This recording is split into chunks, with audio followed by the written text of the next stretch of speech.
Bonjour à tous, je vais donc vous parler de la prise en charge endoscopique des pancréatites aiguës graves. Je n'ai pas de conflit d'intérêt. Voici le plan de ma présentation. Je ferai donc une brève introduction. Je vous parlerai ensuite du drainage des collections pancréatiques. Je parlerai du cas particulier des pancréatites aiguës lithiasiques. Ensuite, je parlerai de la prise en charge à distance des différentes prothèses qu'on aura mis en place. Et puis enfin, une diapositive de synthèse. En introduction donc, la pancréatite aiguë, c'est la cause la plus fréquente de pathologies digestives nécessitant une hospitalisation. Dans 20% des cas, elle est sévère, avec nécrose pancréatique associée à une insuffisance d'organes précoce, la nécessité de drainage et parfois le décès du patient. Actuellement, l'endoscopie occupe vraiment une place de choix dans la prise en charge de ces pancréatites aiguës compliquées. Quelques définitions pour commencer. On décrit globalement 4 types de collections, suivant que la pancréatite est plutôt œdémateuse interstitielle ou bien une pancréatite nécrosante. Quand la collection survient dans les 4 semaines suivant la pancréatite aiguë, on parle de collection de liquide pancréatique aigu quand c'est une pancréatite œdémateuse interstitielle avec donc un contenu liquidien. Et on parle de collection nécrosée aiguë quand c'est plutôt de la nécrose. Et à partir de 4 semaines, ces collections vont se cloisonner et on va avoir l'apparition de parois épaisses qui vont pouvoir faciliter le drainage, comme on le verra plus tard, qu'on appelle donc des pseudokystes dans le cas des pancréatites œdémateuses interstitielles, qui sont des collections vraiment liquidiennes pures, et des nécroses circonscrites ou wall of necrosis en anglais, un acronyme qu'on utilise beaucoup, dans la pancréatite nécrosante, qui est donc une collection qui est hétérogène avec un contenu liquidien, mais aussi un contenu solide, hétérogène de nécrose.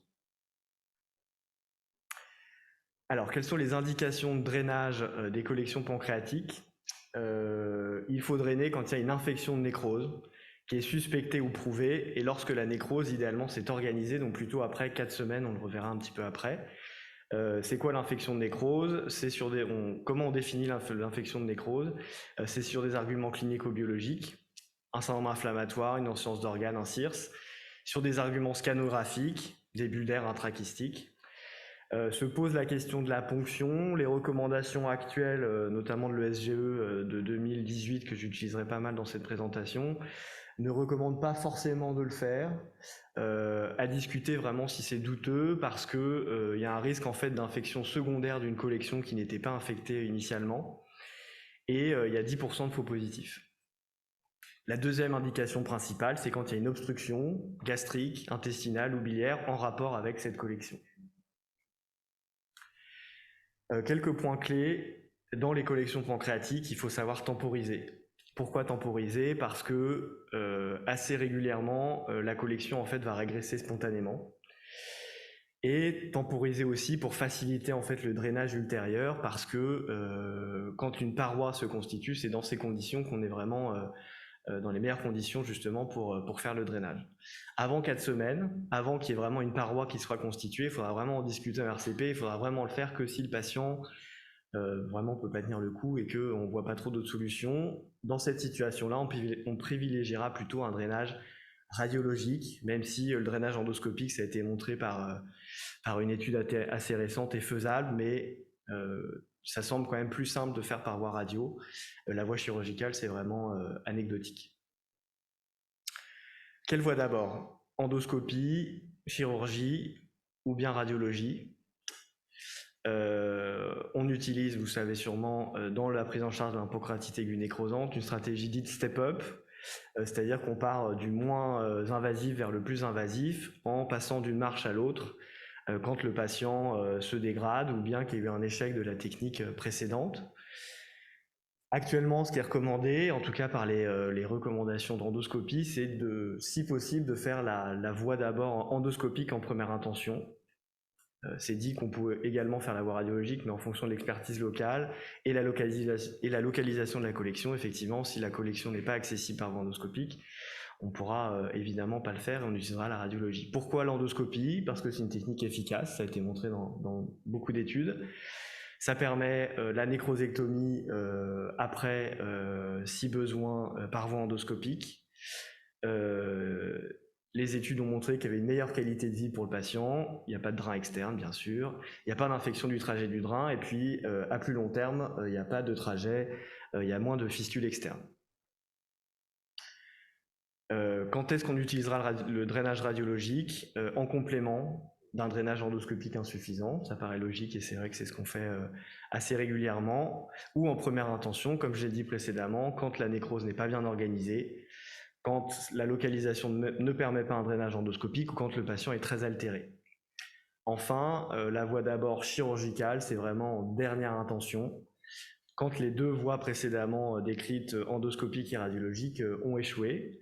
On privilégiera plutôt la technique mini-invasive, en fait, en faisant de la nécrosectomie chirurgicale en passant par le passage du drain radiologique, plutôt que la chirurgie ouverte.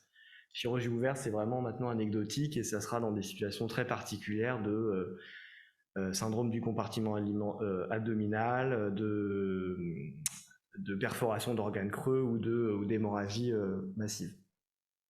Ça a été bien montré, ça, dans 3 études assez récentes, dont la dernière, l'étude tension dans Lancet 2018. Les modalités du geste, donc on fait ce qu'on appelle une kystogastrostomie ou kystoduodénostomie selon la localisation de la collection. On utilisera 2 types de prothèses principalement, les prothèses d'apposition luminale, ou LAMS en anglais, et les prothèses de double queue de cochon. Globalement, dans les indications, en cas de pseudokyste, a priori, il n'y a pas de recommandation de préférer l'une à l'autre, si ce n'est peut-être que les prothèses double queue de cochon, on peut les laisser plus longtemps en place et qu'elles sont beaucoup moins chères. Et on privilégiera les prothèses d'apposition luminale en cas de nécrose circonscrite, avec probablement secondairement des séances de nécrosectomie à faire, puisque on le verra tout à l'heure, l'abord est bien plus simple après. Là, je souligne un petit peu l'intérêt de l'IRM, qui n'est pas toujours disponible, mais qui est particulièrement important pour faire la différence justement entre pseudokyste et nécrose circonscrite, et notamment la quantité de nécrose qu'il y a vraiment dans la collection, qui pourra faire pencher la balance vers une prothèse d'apposition luminale ou bien des prothèses en double queue de cochon. On considère effectivement que quand il y a plus de 50% de nécrose dans la collection, il faut plutôt utiliser une prothèse d'apposition luminale. Actuellement, on utilise de plus en plus et quasiment finalement exclusivement les prothèses avec un système tout intégré, bon, le système Axios notamment, qui permet la ponction, la dilatation et la pose de la prothèse en un seul geste, un seul médecin, il n'y a pas forcément besoin d'aide infirmier, etc. C'est des techniques efficaces. La seule problème, et on le verra plus tard dans le timing de retrait, c'est qu'avec ces prothèses, on a montré qu'il y avait des saignements assez précoces dans le mois après la pose qui pouvaient arriver, et donc il ne faut pas les laisser trop longtemps en place. Une étude récente a comparé l'utilisation de prothèses 15 contre 20 mm de largeur. Globalement, il y a peu de différence, peut-être moins de séances de nécrosectomie, mais voilà, le 15, ce qu'on a le plus dans nos centres, est tout à fait possible. Un point important, avant tout drainage endoscopique, il faut faire un scanner avec un temps artériel à la recherche d'un pseudo-anévrisme qu'il faudra évidemment emboliser si nécessaire. Ça souligne le fait que ces pancréatites aiguës graves, nécrosantes, doivent être pris en charge dans des centres experts où il y a un plateau technique de radiologie interventionnelle, où il y a un service de chirurgie et où il y a un service de réanimation évidemment si le patient se dégrade. Alors là, je vois pas très bien. J'espère que vous voyez bien. Techniquement, un petit peu comment ça se passe. Ce qui est recommandé, c'est d'utiliser évidemment un écho-endoscope pour faire cette ponction. Pourquoi? Parce que ça permet de voir les vaisseaux, les interpositions vesseuses, notamment chez des patients qui ont de l'hypertension portale. Et ça permet de bien repérer la collection quand il n'y a pas une grosse voussure dans la cavité gastrique. Donc là, on voit ici le Doppler qui montre qu'il n'y a pas de vaisseau. La distance entre l'estomac et la collection fait moins d'1 centimètre. Donc on va pouvoir ponctionner. On ponctionne donc. Et puis, une fois qu'on est bien en place, on va pouvoir libérer... Alors là, je vous décris la procédure de pose de la prothèse d'apposition luminale. On va libérer la collerette distale de la prothèse. On va venir la coller à la collection. Je peux vous montrer là, voilà.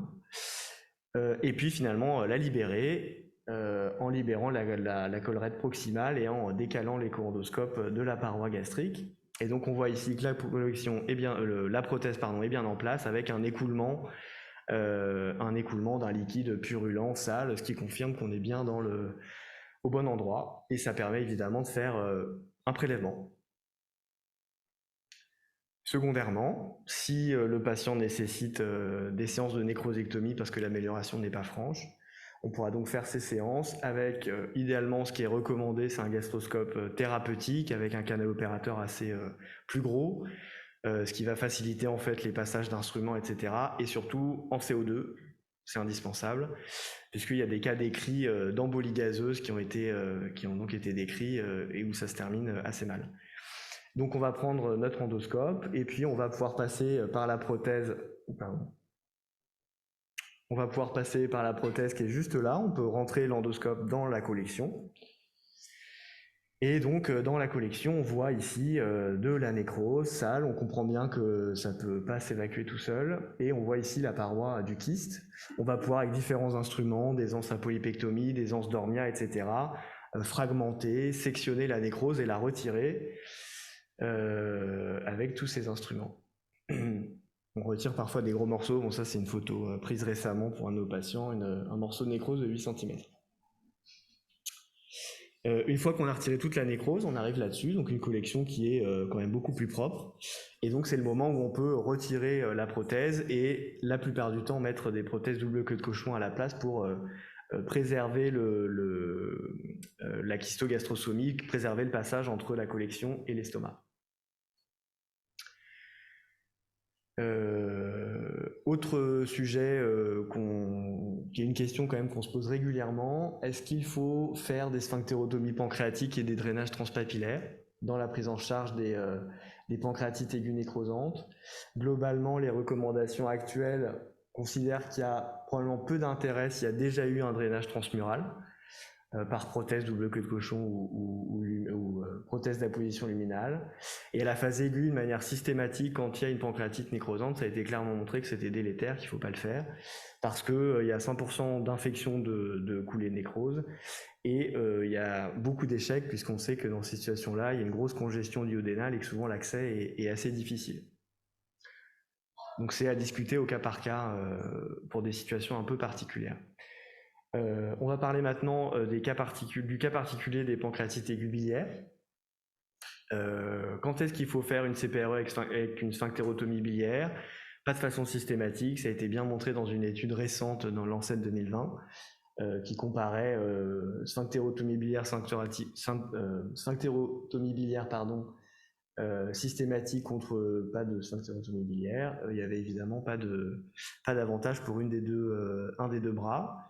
On le fera que si angiocolite associée à la pancréatite aiguë, il faudra le faire rapidement dans les 24 heures, et le faire quand il y a une obstruction biliaire persistante, cette fois-ci dans les 72 heures. Une autre question qu'on peut se poser, il n'y a pas de réponse nette à cette question. Qu'est-ce qu'il faut faire quand la cholecystectomie sera faite à distance parce que la pancréatite aiguë est trop sévère, qu'il y a trop d'adhérence et qu'il y a vraiment un risque de plaie chirurgicale? Que faire avant de reprendre l'alimentation chez ces patients, avant de reprendre l'alimentation orale? Est-ce qu'il faut faire une nutrition entérale exclusive jusqu'à la cholecystectomie? Parfois on attend 6 semaines, 3 mois, c'est quand même assez difficile pour les patients. Est-ce qu'il faut reprendre l'alimentation sans précaution particulière, sachant que la plupart des études montrent qu'il y a un taux de récidive dans les 6 semaines qui est de 18%, voire 25% selon les études? Une des propositions, c'est de faire une CPRE préventive avec une sphinctérotomie biliaire. Ça a été étudié dans une petite étude en 2006. C'est une étude rétrospective qui n'est pas d'une qualité incroyable. C'est faisable, mais le bénéfice n'est pas franchement démontré.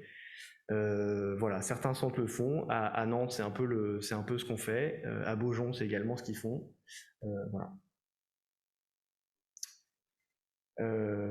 Quand retirer les prothèses, quel est le timing de retrait de nos prothèses? On sait qu'il y a un taux de récidive quand même qui est non négligeable, quelle que soit la technique de drainage.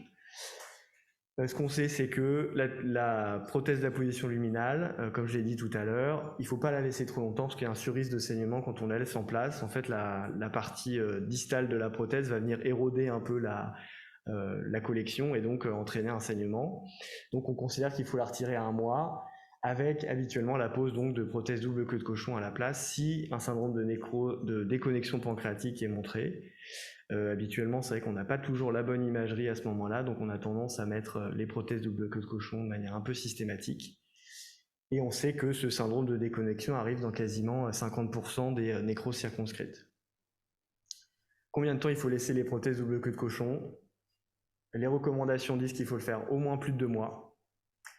Ce qui est recommandé finalement, c'est avant de les retirer, de faire une imagerie de bonne qualité, c'est-à-dire une IRM pour bien voir les canaux et effectivement voir s'il y a un syndrome de déconnexion pancréatique. Le syndrome de déconnexion pancréatique, c'est vrai que je ne le définis pas, c'est une rupture du canal pancréatique avec un pancréas d'amont qui est encore viable et qui en fait va continuer à sécréter des sucs biliaires qui vont pas aller dans le tractus digestif puisque c'est rompu. Donc c'est visible avec les IRM, notamment puisqu'on voit évidemment beaucoup mieux les canaux. Ce qui est décrit ce qui est demandé dans la recommandation, c'est de faire une IRM à la sécrétine qui sensibiliserait complètement, particulièrement l'examen. En pratique, c'est pas très disponible. À Nantes, en tout cas, c'est pas disponible. Mais voilà. Et donc, s'il y a un syndrome de déconnexion pancréatique, il faut savoir laisser les prothèses au long cours, au moins 6 mois, probablement 1 an, voire plus, puisqu'on sait que globalement, il y a quand même très peu d'effets indésirables. En conclusion, il faut savoir être patient dans la prise en charge de ces pancréatites nécrosantes et notamment pas sauter sur les patients. Bien faire la différence entre nécrose circonscrite et pseudokyste, où la prise en charge endoscopique n'est pas tout à fait la même.